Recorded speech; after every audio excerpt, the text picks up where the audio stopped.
हमारे देश में साक्षी गोपाल नामक एक मंदिर है।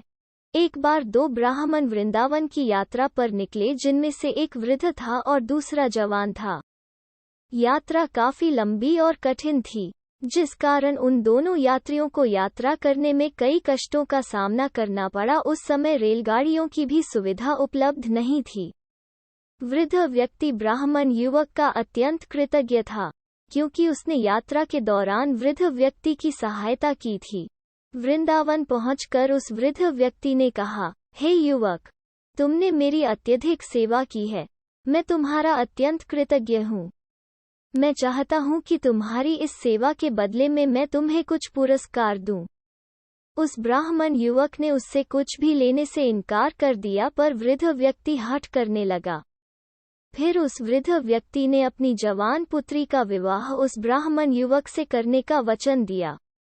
ब्राह्मण युवक ने वृद्ध व्यक्ति को समझाया कि ऐसा नहीं हो सकता, क्योंकि आप बहुत अमीर हैं और मैं तो बहुत ही गरीब ब्राह्मण हूँ। यह वार्तालाप मंदिर में भगवान गोपाल कृष्ण के श्री विग्रह समक्ष हो रहा था। लेकिन वृद्ध व्यक्ति अपनी हठ पर अड़ा रहा और फिर कुछ दिन तक वृंदावन रहने के बाद दोनों घर लौट आए। वृद्ध व्यक्ति ने सारी बातें घर पर आकर बताई कि उसने अपनी बेटी का विवाह एक ब्राह्मण से तय कर दिया है, पर पत्नी को यह सब मंजूर नहीं था। उस वृद्ध पुरुष की पत्नी ने कहा, यदि आप मेरी पुत्री का विवाह उस युवक से करेंगे तो मैं आत्महत्या कर लूंगी। कुछ समय व्यतीत होने के बाद ब्राह्मण युवक को यह चिंता थी, वृद्ध अपने वचन को पूरा करेगा या नहीं। फिर ब्राह्मण युवक से रहा न गया और उसने वृद्ध पुरुष को उसका वचन याद करवाया।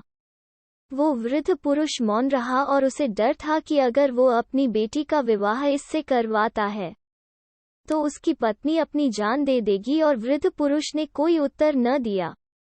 तब ब्राह्मण युवक उसे उसका दिया हुआ वचन याद करवाने लगा, और तभी वृद्ध पुरुष के बेटे ने उस ब्राह्मण युवक को ये कहकर घर से निकाल दिया कि तुम झूठ बोल रहे हो और तुम मेरे पिता को लूटने के लिए आए हो। फिर ब्राह्मण युवक ने उसके पिता द्वारा दिया गया वचन याद करवाया। फिर ब्राह्मण युवक ने कहा कि यह सारे वचन तुम्हारे पिताजी ने श्री विग्रह के सामने दिए थे। तब वृद्ध व्यक्ति का ज्येष्ठ पुत्र, जो भगवान को नहीं मानता था, युवक को कहने लगा, अगर तुम कहते हो भगवान इस बात के साक्षी है तो यही सही। यदि भगवान प्रकट होकर यह साक्षी दे कि मेरे पिता ने वचन दिया है तो तुम मेरी बहन के साथ विवाह कर सकते हो। तब युवक ने कहा, हाँ, मैं भगवान श्री कृष्ण से कहूँगा कि वे साक्षी के रूप में आएं। उसे भगवान श्री कृष्ण पर पूरा विश्वास था कि भगवान श्री कृष्ण उसके लिए वृंदावन से जरूर आएंगे।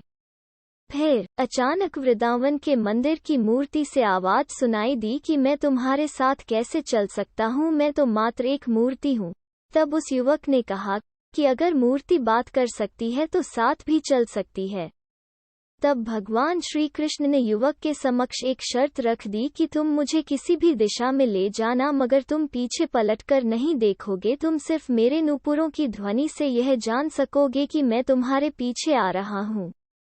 युवक ने उनकी बात मान ली और वो वृंदावन से चल पड़े, और जिस नगर में जाना था वहां पहुंचने के बाद युवक को नूपुरों की ध्वनि आना बंद हो गई, और युवक ने धैर्य न धारण कर सकने के कारण पीछे मुड़कर देख लिया, और मूर्ति वहीं पर स्थिर खड़ी थी। अब मूर्ति आगे नहीं चल सकती थी क्योंकि युवक ने पीछे मुड़कर देख लिया था। वो युवक दौड़कर नगर पहुंचा और सब लोगों को इकट्ठा करके कहने लगा कि देखो, भगवान श्री कृष्ण साक्षी रूप में आए हैं।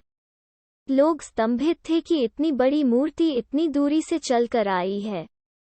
उन्होंने श्री विग्रह के सम्मान में उस स्थल पर एक मंदिर बनवा दिया, और आज भी लोग इस मंदिर में साश्री गोपाल की पूजा करते हैं।